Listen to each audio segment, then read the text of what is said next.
This episode of the Beauté by ABIC podcast is brought to you by Murad Australia.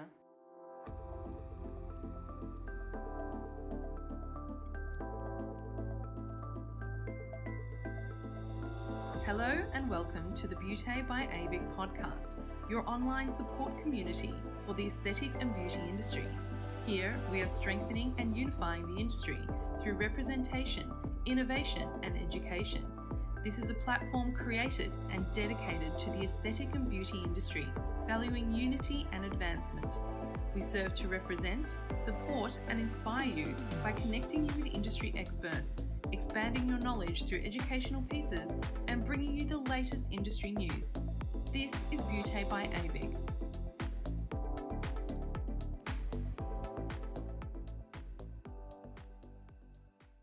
I'm your host, Stephanie Miller, and today's guest is Emma Hindmarsh from Murad Australia. Since arriving on Sydney's northern beaches 14 years ago, Emma has worked with major Australian retailers, department stores, pharmacies, e-tailers, grocery businesses, and pure-play cosmetic enterprises. She's nurtured businesses, propelled innovation, and launched brands across the globe and across sales channels. Her latest role as General Manager for Murad Skincare Australia has seen Emma wearing all of the hats. Initially running every channel and customer touchpoint for Murad Australia, she has since appointed a team of skilled professionals to take over implementation, leaving her free to build strategy, identify partnerships, and accelerate a profitable business, achieving the elusive break-even 3 years in advance of plan. Emma is passionate about sharing her insights with salon partners to identify actionable steps to building a memorable brand and financially viable business models through branding, wording, and the consistency of your message. Here to talk about elevating your game in the business of professional skincare. From Murad Australia, today we welcome Emma Hindmarsh. Welcome to the podcast, Emma. I'm so excited to have you on today. I'm excited to be here too. Thanks for having me back.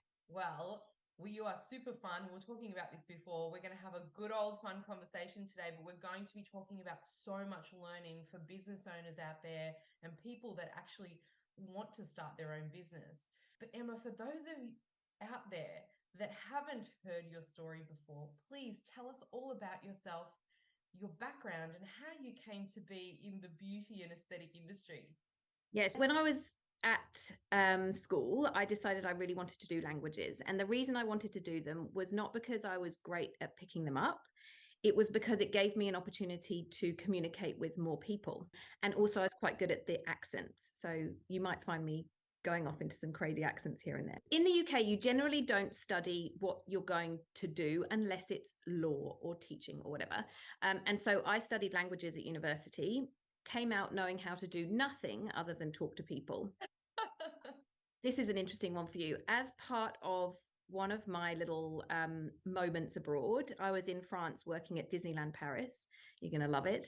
And I started off working in questionnaires. So literally, as you walked into the park, I'd be there saying, where did you come from today? How many people are you with? Did you drive? Did you come in the car? Did you come on a train? Did you fly here? Which country do you come from? Blah, blah, blah. So that they could understand a little bit more about their consumers or their visitors. Anyway, I hated it, absolutely hated it. So as soon as I could, I got myself into the office. And so I was doing the analysis of all of the questionnaires that they were doing to understand people's experience within the parks. And every day, by the way, I went on a roller coaster without fail. Like that was my one thing. It was non-negotiable. I'm going on a roller coaster.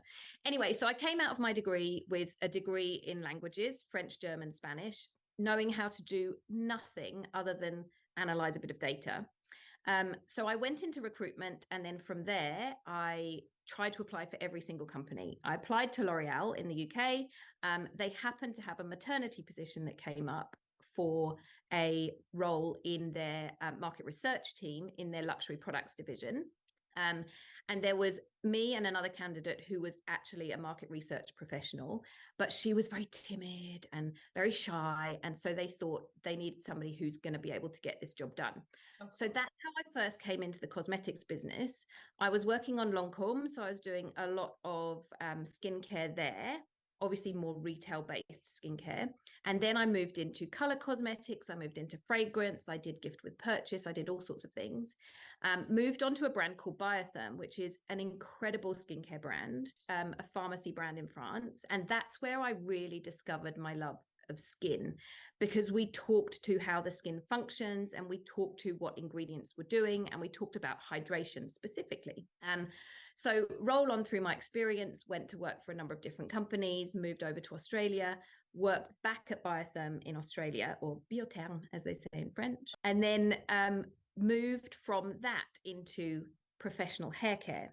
So this is where I got my business to business experience. So working with hairdressers and understanding what is different about their business versus that kind of consumer marketing piece. From there, I then moved into retail hair care, which I hated, because all it was about in terms of a marketing gig was, can I get that aisle end promo space in Coles? Can I get a buy one, get one free? Hated it. And then a role came up at Dermalogica, which was for their marketing manager as a maternity cover. I had business to business experience. I had skincare experience. And so it was a no-brainer that I would come in and do that role. As I started in that role, Murad decided they were going to be launching into Australia. And they asked me, would you like to take on the role? And that, again, complete no-brainer, because skincare plus lifestyle. And I've always suffered with adult acne. I have polycystic ovaries, which impacts my skin. And therefore, the lifestyle aspect of Murad, where we talk to 4 pillars of wellness rather than just putting product on your face, really spoke to me. And then also having that, again, professional side to the business, which was really very clinical in its approach. And our founder is a dermatologist and a pharmacist. So that really spoke to me in terms of having that expertise that you can bring into the skincare space. So roundabout, started off not knowing anything from my degree to becoming the general manager of Murad in Australia. The country director? General manager now. General manager.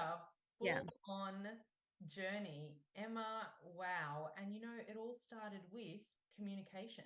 Yeah. It all started with, and really, if you think about that, that is the fundamentals of everything that we do.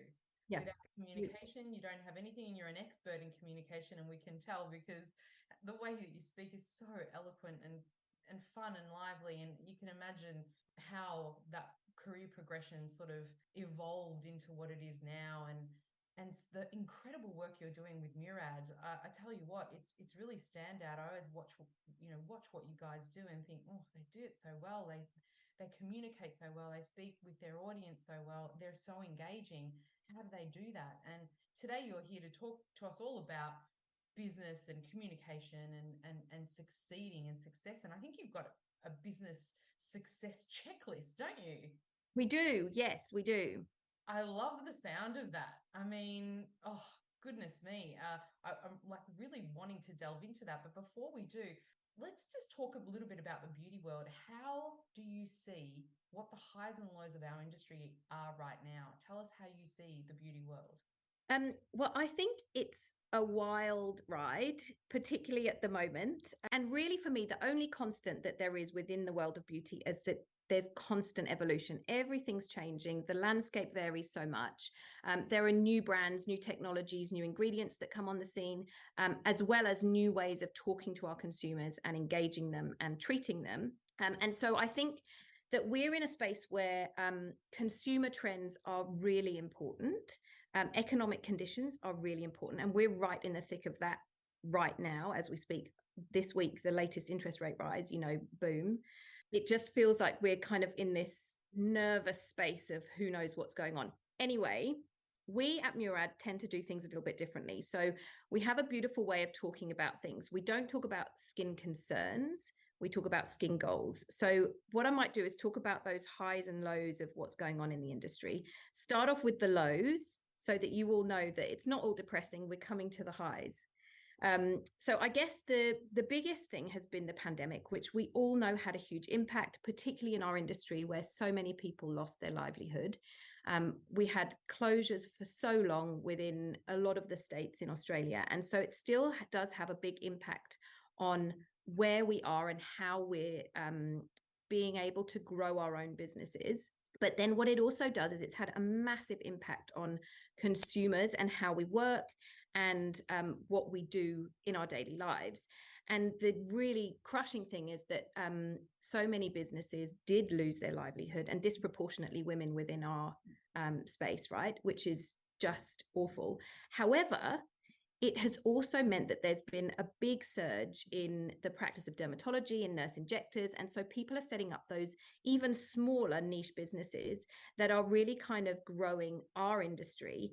And so what it's meant is that there's a real upskill within the industry. And I think that it gives a lot of opportunity for education streams to become more important and for people to really learn how to service their clients in a much better way. So I guess another low was that disruption to in-store purchase, which was a big deal for us. However, we're seeing a massive swing the other way now. So people have really embraced the culture of digital for research, and they now understand a lot more about products. So instead of you having to be the sole source of education for your client, they have the internet already, but they are purchasing in store, and they really want that tactile, face-to-face, hands-on face moment that is really going to impact their lives. I think the other thing that the pandemic has done, and us being so isolated, is that it's given rise to a lot more skin conditions and allergies.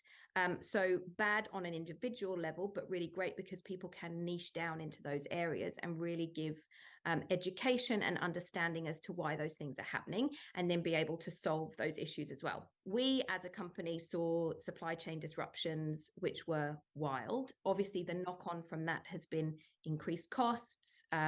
Raw materials haven't been available, and therefore costs have risen, which I think is another way that as beauty professionals, we really need to offer additional to the service that gives more value to our consumers and to our clients, so that we can really kind of inspire that next level of service.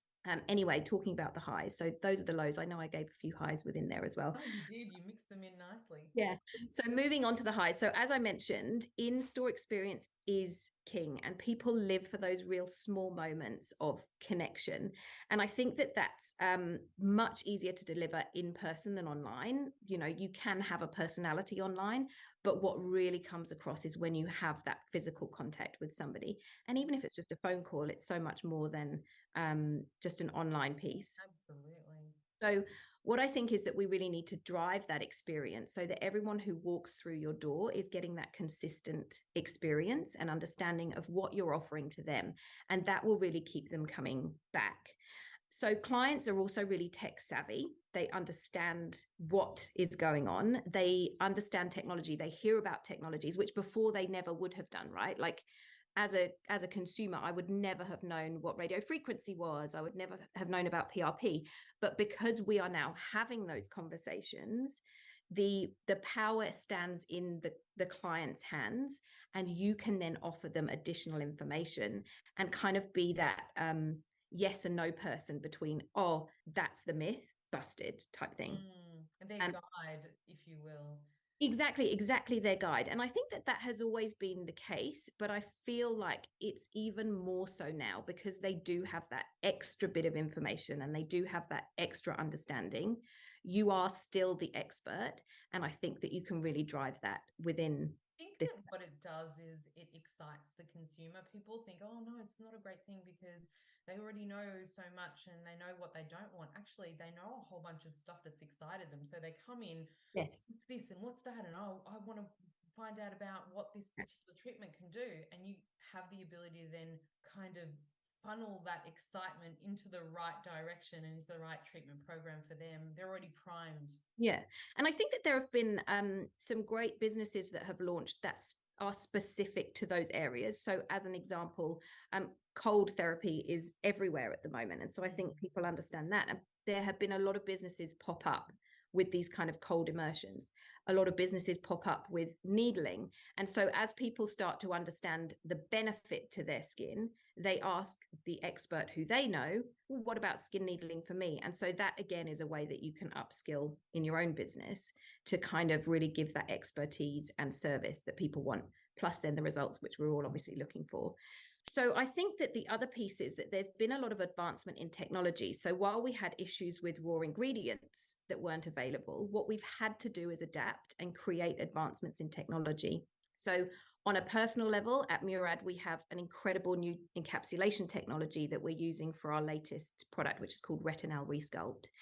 And what that does is encapsulates with a pharmaceutical technology the retinal. So it's not free retinal on your skin. It's not going to cause irritation. It's going to get down to the part of the skin where it needs to go and really help to stimulate that collagen and elastin to make sure that you're getting the best results without the downtime. So although it was an issue that we couldn't get hold of raw ingredients, because of that, as a necessity, we've had to create more technologies that really drive. So, and I think that that's a real high for us. I think sustainability, inclusion has been a really big impact of the last few years, which is incredible because we know as women and quite often marginalized women within this industry, it's great to be able to put the power back in your hands and really recognize you as an expert. So I think that that's great. I think as well, there's a lot that's going on at the moment about, I mean, I guess it could be a low, but I think of it as a high, about this kind of regulation where things are becoming ever more regulated. I know that that's a big thing for ABIC as well, that you see regulation as a great impact for our industry, because it just means that we're going to set our standards ever higher. And people aren't going to have that same bad experience that they used to have because regulation keeps us accountable. And I think that there are a lot of technology companies that have cropped up because of that, which make things so great. The other thing, which is a big thing for Murad and a great big high five for me, is that self-care is really on the rise. So people as consumers really understand what self-care means.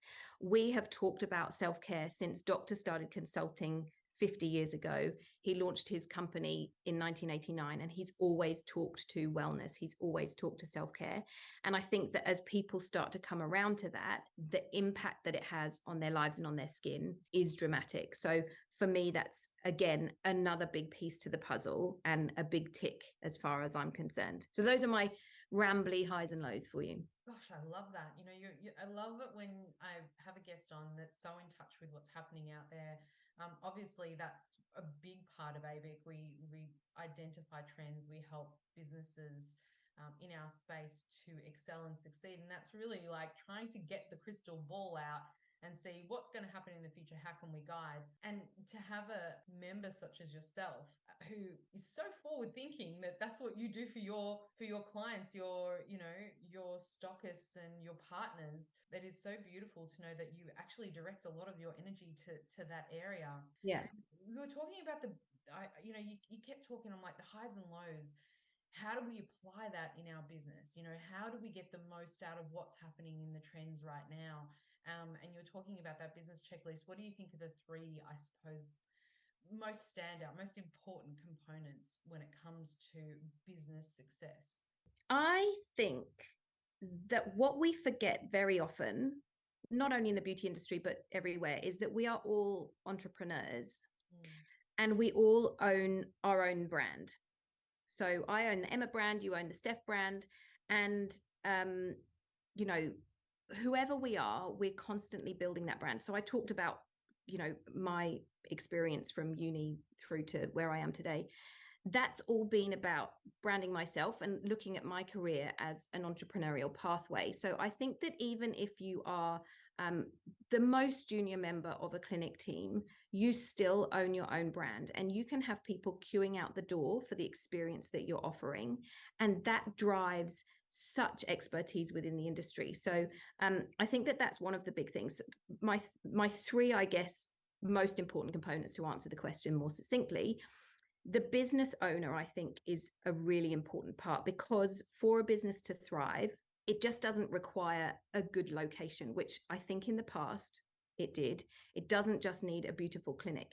It needs vision. It needs a desire to upskill, a desire to build the industry, and a desire for excellence. And so I think the biggest thing that you need as a business owner is tenacity, because to pull all of those things together and to keep them top of mind with your team is huge. And you know this, Steph, obviously with your own business. But when you have a vision, the rest is just execution. And I know I say the rest is just execution. And that's often the space that we trip up in, right? But I think that if you have that vision and you can continue driving it and get people on board with it, whether it be your staff or your customers, I think that you really have a winning piece. And that tenacity to make it happen is just so important.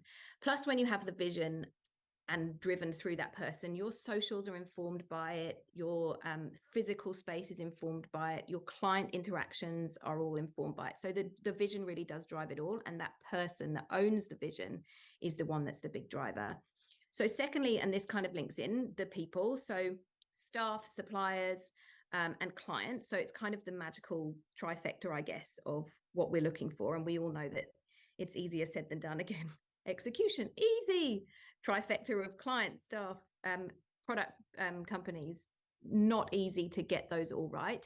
But once you do, you're in this magical space, right? And I think that they are really the three cornerstones to any business. So staff drive your brand image. And if they are, again, owning their own entrepreneurial journey, then that's where they're going to really succeed and succeed for you. Your suppliers will really help to retain staff by giving that extra education, by inspiring them, by delivering impeccable results with the products that they have to offer. And I could talk for a whole episode on education, re-education, further education. But yeah, I think from a supplier perspective, you can really lean on them for that. And then clients, if you make their experience worthwhile, are your gemstone, right? They're the ones that are going to talk to their friends. They're going to recommend you. They're going to talk about the experience that they've had. The results that people see on their skin are going to talk for themselves.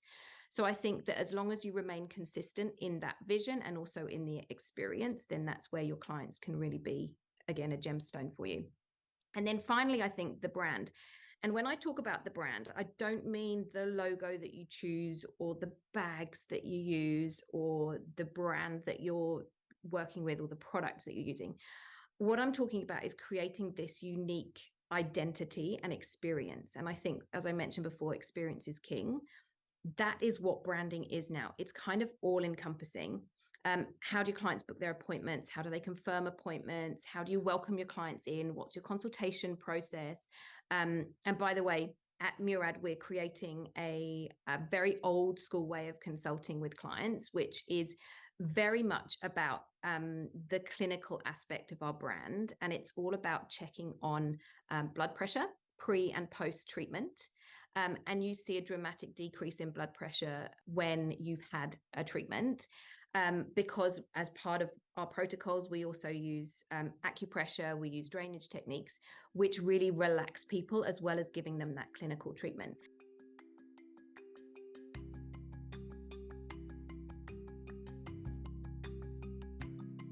Have you seen the Murad Ingredients Plus logo and wondered what it's all about? Well, wonder no more. Murad is founded by a board-certified dermatologist who is also a pharmacist.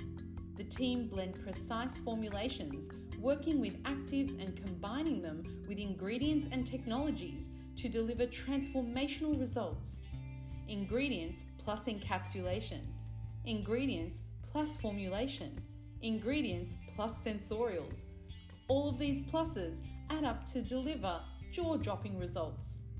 Backed by science and formulated for total skin health, Murad has the unrivaled back bar products plus transformative home care products that you and your clients have been searching for. Mention ABIC when you place an opening order of over $2,000 to receive 3 of their best-selling Retinal Resculpt overnight treatments for free. That's an incredible $510 at recommended retail value. Visit murad.com.au and register your interest in becoming a clinic partner today.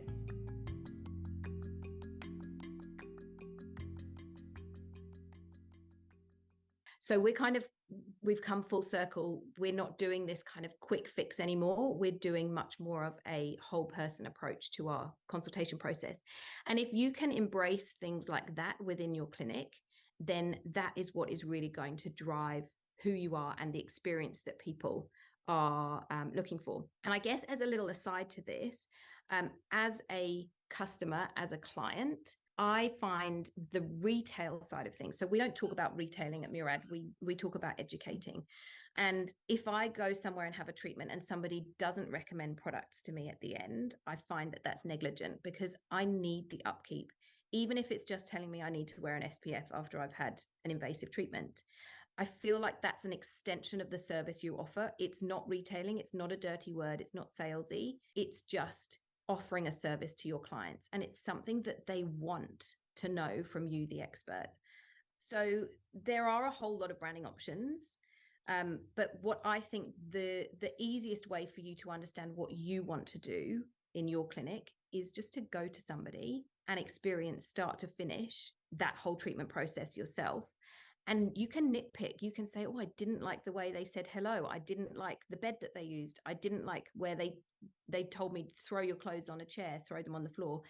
They didn't give me a space for my shoes. Like, go through that whole experience and understand how you can implement better and drive for excellence within your own treatment and clinic environment. So yeah, I guess people, branding, and the business owner are like the key things for me. Wow, you've just given us a complete lesson. I think so much information. Yeah.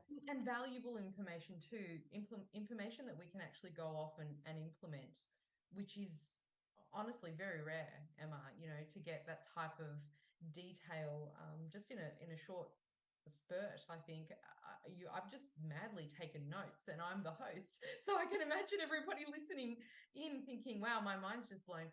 You were talking about education. I think you mentioned education probably about 6 times through that whole conversation. Yeah. It must be such an important part of the Murad experience and your own personal philosophy. What role, like, let's really get in deep, what role is education, and specifically you were talking about upskilling, play in beauty and aesthetics? Yeah. So I think for me, it's one of the biggest things. So it probably half comes into that 3 most important things, which I talked about anyway, like suppliers being able to offer you education, etc. For me, it's so important. And as I mentioned in the highs and lows, there's been this general trend to upskilling. The number of people going in for dermal therapy education streams, as an example, has dramatically increased over the past few years. People are really wanting to show that expertise when it comes to the title that they have, but also what they can offer to their clients. So as an example, Katie Bacon, who is our incredible sales and education manager at Murad, she is currently working through her aesthetics degree. So she has multiple degrees under her belt. And this is just another one because she has seen the need within the market to mix product with technology. And without having her dermal aesthetics degree, she can't speak with authority on that. And I think that that's where education really comes into play, because you can have hands-on experience, but until you have the title, people don't believe you. And until you can speak with authority from what you have learned, almost book learning, people don't really take notice. And so I think a certificate on the wall has so much power to it. And I think the other thing is that there is so much dynamism that you can get to your business with education that it really keeps staff engaged. And as I said, gives them that expertise factor to clinics and to clients, sorry. So the other piece is that I think when we talk about education within the beauty industry, quite often we think about it just as education of new modalities, education of new technologies. But actually, it can also be those soft skills. And I think that the soft skills are really important within our industry. There's something that are kind of glossed over in a lot of therapy and aesthetics courses these days, that kind of client experience. And I think as well, as I mentioned, the uprise of the nurse injector, they haven't necessarily had that client care experience. Yes, generally they're from a nursing background, but that's a very healthcare space. Whereas when you come into this injector space, people want to be treated as somebody who's wanting that niceness, right? You don't just want to be injected and moved away. You want to feel that it's been a nice experience. And so those soft skills, I think, are really essential to a career in beauty as well. So I think it gives you that trust factor. It's an investment to show that this is the career that you're really leaning towards. So if you are looking to move into different businesses, then your new boss will understand actually they're really hot on what they need to be doing. And I think as well, it gives you an opportunity when that inevitable question comes up of, oh, what have you been up to, with your clients? You can say, you don't just have to talk about, oh, I took the kids to school, or I've been shopping at Aldi rather than Coles.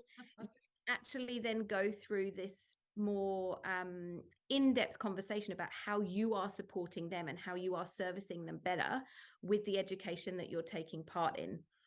So we don't call our team salespeople, we call them educators. And that's exactly how we engage with people. Everything is through education at Murad. And that can really be the difference between somebody feeling like they're being sold to and somebody feeling like that you're adding to their service experience.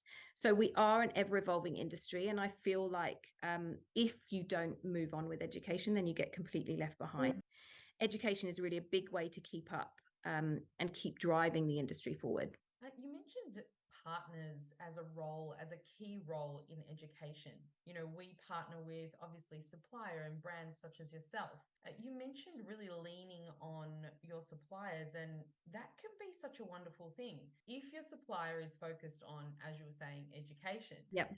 How important is it to really, this is a question that I've always thought about, to select the right partners for your business? And when you do, how do you get the most out of that relationship to benefit both your businesses? So I think it's like a super important piece that quite often people gloss over because they think, oh, it's just the product that I'm using. Everything that I'm doing from a service level is what is really important. And, the modalities that I have, the pieces of technology that I'm using, that's what's important. But actually the choice of product partner can really be the biggest impact to your reputation and the biggest impact to your bottom line, right? Because you're buying the technologies anyway. We know that they work, we know that they're great, but how you're going to use them alongside product and also how you're going to maximize your opportunity once your service is over is what delivers the difference between success and failure of a business. So it's really important to think about your overall vision. Again, bringing it back to that, who's your business owner and what is your massive vision? Because is it something that you're looking for an organic product range, or are you looking for a clinical product range, or are you looking for pure indulgence in your product range?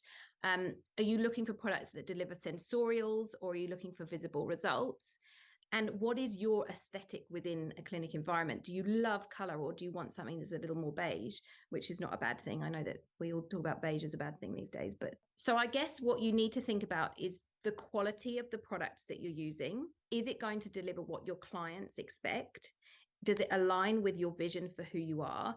And then your product partner can help you meet the expectations that your clients are coming in with. And if you're with Murad, then we'll help you exceed those expectations.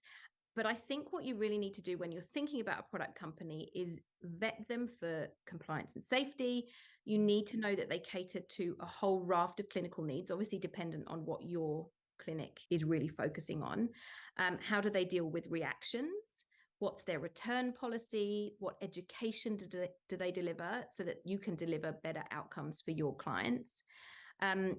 Additionally, think about those margins and return on investment. So the basics of how your business makes money. What is the cost per treatment? How much do they suggest that you charge per service? How does that product partner support you with education? Because that is a really, really key piece, right? And as I mentioned, it can keep your staff engaged. It can keep you really delivering better outcomes to your clients. What's the innovation channel for your product partner? Do they deliver regular promotions? Are they hot on socials? Do they deliver assets for you to use both in clinic and on your social channels? How do they coach you in the use of those branding tools and how you should be talking to your clients about who you are? So it's much more than just stock on shelf, which I think a lot of people they fail to realize that actually it can be the make or break of your business. And I guess the other piece is that in terms of maxing that relationship, you need to make sure that you get the vibe of who you're working with.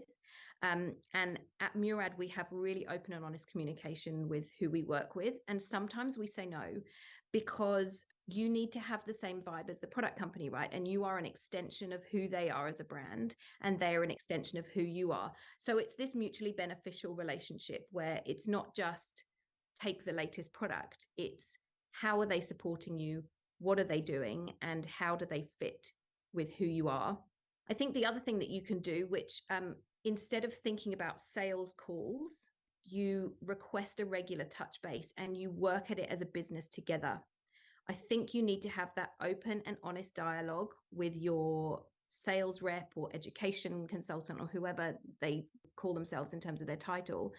But they have had experience of many, many businesses going through some of the same issues that you might be experiencing. And therefore, they can create some solutions for you. And solutions are very rarely simple, which we always know, but knowledge is power. My mum used to say to me that applied knowledge is power. Applied knowledge, I like that. Applied knowledge is power. So it's not just knowledge. And that's where your product partner can have that knowledge that you can then apply to your business, which again might be that kind of make or break. And then I think as well, instead of hiding, reactions or bad experiences with products, I think collating that information and sharing it with your product partner is really important because it can drive positive review on social if you're having great experiences. And if you're having some maybe more negative experiences, you can get your product partner to really partner with you to understand if somebody's using the product incorrectly or if it's been being layered incorrectly, or how you can negate those reactions potentially that might happen in clinic. So I think that, the vibe that you have with your rep is so important. And then, as I've mentioned, all of those other raft of things that you need to think about before you make your decision into product company are like, that is your checklist. I love how you mentioned vibe. I don't think anyone's ever come on the podcast and said you need to vibe with that company. And I love the fact that you've said that, because now thinking back, it's important in every aspect. It's important with your staff. It's important with your clients. It's important with your suppliers, everyone. If you're vibing, it means you're on the same frequency. It means you're on the same page. It means you have a similar outlook, a similar goal set. You can truly work in symbiosis with each other, and that elevates you both.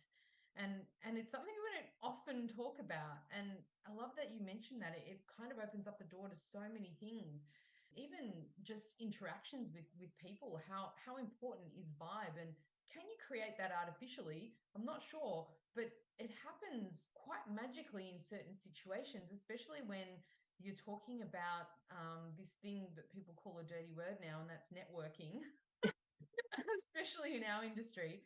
A lot of time is spent networking, and people talk about networking. And tell us, Emma, why do you think that is actually an important part of our industry and to help us elevate together? So I think networking gets a really bad rap, and I hate the word networking. It just reminds me of like that person who's wheedling their way next to the CEO, getting the best seat at the table and being like, oh, just cringe, like total cringe. And I think as a British person where we're so like standoffish, for me, it's like the worst. And I hate the thought of walking into a room knowing nobody. But once you do it, you build your brave muscle. I'm actually working through this with one of my kids at the moment, building his brave muscle.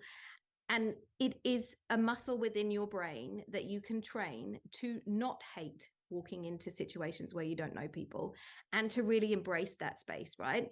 So where we at Murad don't call retailing, we talk about educating. I think that what we need to do is really rebrand networking. Oh, love to hear this. Talk about it more as like making connections, and those connections really and the vibe and the connections, they really have the power to transform business and the industry, right? And so that's what you guys at ABIC are doing. You're creating these vibes and these connections that really enable people to drive the industry forward, and on a micro basis to drive their own business forward, because you're giving them that knowledge that they can then apply to create what is going to be so dramatically transforming for them. Networking, I guess, or these connections can really be everything. So it's literally walking into your local coffee shop when you have a clinic down the road and talking to them about what you offer and the services that you have, and inviting people in. It's taking a seat on industry boards. It's going to events. It's keeping you top of mind and keeping industry top of your mind as you go through everything you do. So I guess from my side, there are kind of some top tips in terms of networking that I have found really useful for myself, because as I said, like, I'm not the person to walk into a room and be like, "Hi everyone, it's me." But active listening is really key, right? So you don't have to be the loudest person in the room. You don't have to be the cleverest person in the room. You don't have to know the answer to everything. And nobody knows the answer to everything, right? My best thing is put your hand up and say, "I don't know, but let me find out for you." So quite often I have that when I'm having global meetings. They'll say, "What's your ROI on whatever?" And I'm like, "I don't know at the moment, but let me come back to you on that." And making sure that you're coming back. So the follow-up. So active listening, finding yourself a mentor, and then using them correctly. So really maximizing the time that you have with them, keeping them on their toes, and then also finding somebody that you can help as a mentee and really sharing your experience of the industry, right? Because that can be networking itself. And you never know where somebody's going to go to in their career. I feel like at the moment as well, a lot of stuff has been offline as online. And so I think we really need to embrace that online experience. So reaching out to somebody via LinkedIn, which I think is really underused within the beauty industry and can be a huge opportunity. And also you can do these things while you're in your PJs, which is like super liberating, right? Instead of having to be full face, ready to go, you can just be behind a screen, which also I think for people like me makes it a little bit more accessible, because you're kind of not so out there. You're kind of half out there. Sharing your work. LinkedIn, I think, is a great place to share your work and to share experience and to share before and afters. And you never know where those things are going to lead, particularly in a space where you've got more business engaged people. And then obviously getting off your butt and getting yourself involved in real life experiences. So industry events are huge, and they have been so pivotal to Murad's success in 2023. And so we have basically in 2023 grown our professional business by 250% more new accounts than we had in 2022, which has been incredible because we've been embracing all kinds of networking, whether that be online or offline. And we kicked off with ABIC in February of 23, and we're going to be rounding up our year by planning for ABIC 2024 in February again. So we are super excited that we have been able to event across all of the different states. And now ABIC's coming to New South Wales in February, which we are very excited about. So in terms of how I feel about networking, the word itself, ick, awful. The actual experience, fabulous, and you have to do it. You have to. You once you actually do it, as you said, the nerves beforehand, the anticipation beforehand, the thought of it can be, for some people, just, some people even, it could be crippling. But when you go out and do it, the fun, the reward, the acceptance, and the knowledge that you gain from people. And honestly, when you're talking about vibe, the vibe is incredible because everybody's on the same page. Everybody's on that mission. Everybody's there to learn and be engaged. And so there's such a wonderful sense of acceptance and community at those events. I know at the ABIC event in February, we couldn't believe how much unity and community we felt and how many strong connections were built there, and how successful it was all round. And I mentioned to you at the time, I think, that the great thing about that ABIC experience, obviously it was the inaugural event. Nobody knew how it was going to go. It was buzzing. And I loved that everybody shared this journey, that everyone was in the same education streams. Everybody got to see the same thing. Obviously, you have a slightly different take on it because of your own lens.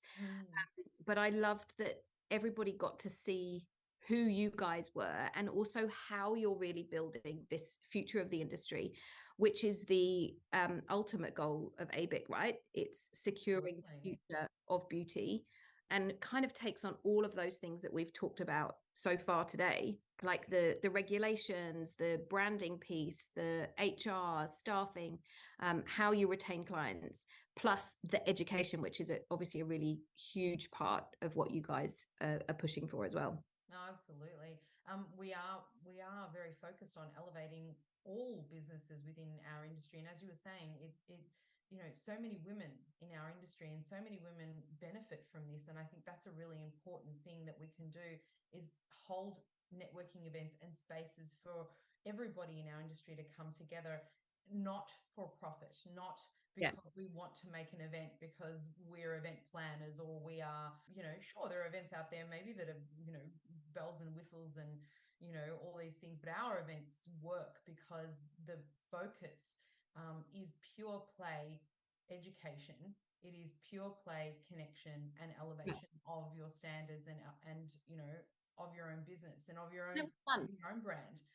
Not for a reason, just not for a profit, to give back to the industry. And that's why ABIC is so special, because it does come from that angle every single time. And that's what you can rely on when you come to one of these events, or when you're a member of ABIC, which you are such a huge supporter and one of our really strong foundation members. And one of the reasons why we exist is because of our foundation members and the support we give you. So, we just want to thank Murad so much for supporting the industry, supporting professionals by being a foundation member and being the reason that we can exist. Yeah. Well, thanks for having us, because we think that you guys are super fun and we are all for the industry. Professionally, you're doing incredible things for small business, medium business, for us as well. And you keep us all accountable. So thank you for that. And as I said, the event was super fun last year. So looking forward to more champagne this year. Yes, and looking forward I say this year, 2024, right? 2024. I know, it's only a few months away, guys. Well, Emma, it has been a pleasure, and it always is a pleasure speaking with you. Thank you so much for imparting all of your wisdom, probably just a 1% of that wisdom that comes through. So we'd love to have you on again to help us to really elevate our businesses. Thank you, Emma, for coming. Fabulous. Thanks, Steph.